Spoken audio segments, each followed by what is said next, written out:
Ayan, Mitsubishi Montero po yung gagawin namin. Yung 4056 yung engine nito. Ito ay AGR cleaning lang naman. Gawa na nagpa-maintenance sa amin to. Ito yung na namin binaklas, yung throttle body niya. Tapos may apat lang po itong tornilyo. 10mm yung sukat na gamitin nating tools. Tapos din sinunod namin itong EGR. May apat na tornilyo lang to. 14 naman tong sa ibabaw. Tapos yung sa ilalim nito ay 12 lang yon na maiksi lang naman yun. Tapos itong sa ibabaw yung 14 niya, apat na peraso po yun para matanggal po natin itong kanyang EGR valve. Gawa ng dito nag build up na to ng carbon, kaya ito lilinisan namin. Wala pa naman tong hindi pa naman to nag check engine, o lang to, for maintenance lang to ng customer. Dito kami pala sa Gentry, Cavite. Sa mga gustong magpagawa, message lang po kami. Meron din po kaming Facebook page, same lang din ng pangalan ng aming yan. Kung mapapansin niyo po yung EGR valve na meron yan, napakarami, dami niyang namong carbon doon. So ayun po yung lilinisin namin, pati yung kaya EGR cooler babaklasin namin yung gawa ng marami din sa loob. Ito naman yung intake manifold, meron yung mga tornilyo, ito hindi pare-pares yung haba niyan.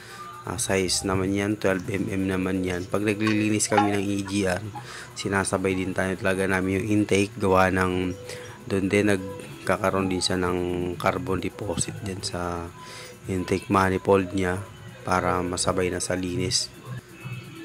Para ma-refresh na po talaga yung kanyang system. Ito yung EGR niya, yung kanina binaklas namin. Ito makarbon na talaga. Ayan, baga ang dami niya ng carbon. Ayun po yung tsatsagain namin linisin yan. Susungkitin namin dyan ng mga pwedeng flat screw o ano man yung pwedeng panungkit namin dyan na totaling mawala yung carbon, para mas gagaan po yung pwersa niya. Yung iba napuputol po yung mismong sa motor niya. Yung iba naman sobrang stock up, nasisira talaga yung EGR valve niya. Ayan, pati itong kanyang valve cover nililinis din namin yan, gawa ng malikabok. Tapos degreaser lang pala yung ginagamit namin dyan panglinis, tapos brush lang. Dito naman sa mga EGR niya, sa intake naman, yung ginagamit namin yan, pressure washer saka degreaser. Gumagamit din kami dyan ng brake cleaner, pero package naman po yun pag sinisingil namin. Ayan, mapapansin nyo dito. Ito na yun. Ito, tapos na namin itong linisin. Wala lang kaming video ng during ng paglilinis na ito. So ito naman yung valve cover nya. Linis na pati itong intake bago namin ikabit. Sinisigurado talaga namin yan na wala siyang carbon sa loob. Baga ginagamitan din namin yan ng gasolina, kasi yung lalo pag mga malangis hindi siya kayang-kaya, di talaga siya, hirap siyang linisin ng degreaser lang.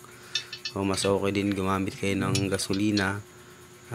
Pwede rin namang diesel, pero mas magandang gasolina para linis-lanis na yung yung oil.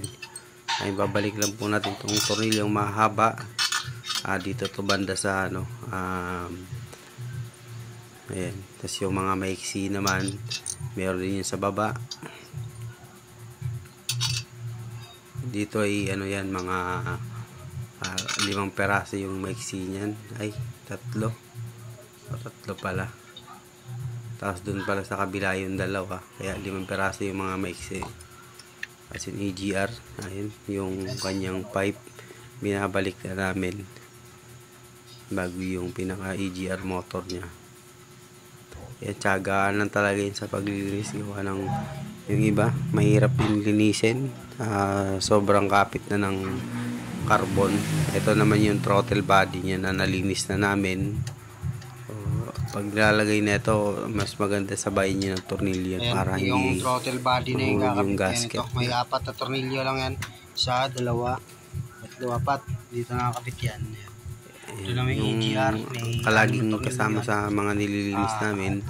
Bukod dun sa EGR, itong throttle body, itong yung mga map sensor, itong temperature sensor ng hangin, tapos yung yung intake, gasket, yung kalimutan throttle tong body. gasket.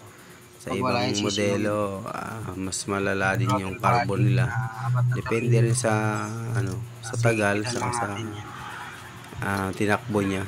Pag mga mataas na yung tinakbo, ito asahan niyo na yung mas makapal yung carbon. Itong nilinis namin mga 60,000 yung tinakbo nito. So, hindi pa siya sobrang lala talaga ng Ayan, itong intake, ito lang naman nakakabit dyan. Yung mga nakakabit na namin yung mga tornilyo niyan. Yan, ginagamitan namin yan torque wrench para sakto yung higpit niya. Kung kaya nyo naman siyang higpitan ng kamay, pwede rin naman, pero mas mas accurate kami dun sa may torque wrench.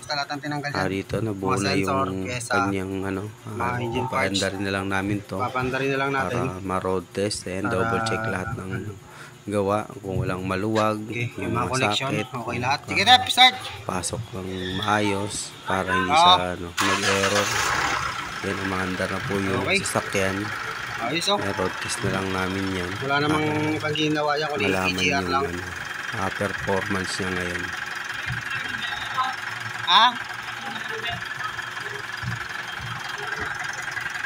Ayun, tas i-scan rin pala namin. Hindi ko lang naipakasama, hindi napakita dito sa video. Pero i-scan po namin yan. So, ayun lang. Thank you, friends. Subscribe. Yung timing belt? Tinik na ni Paul yan.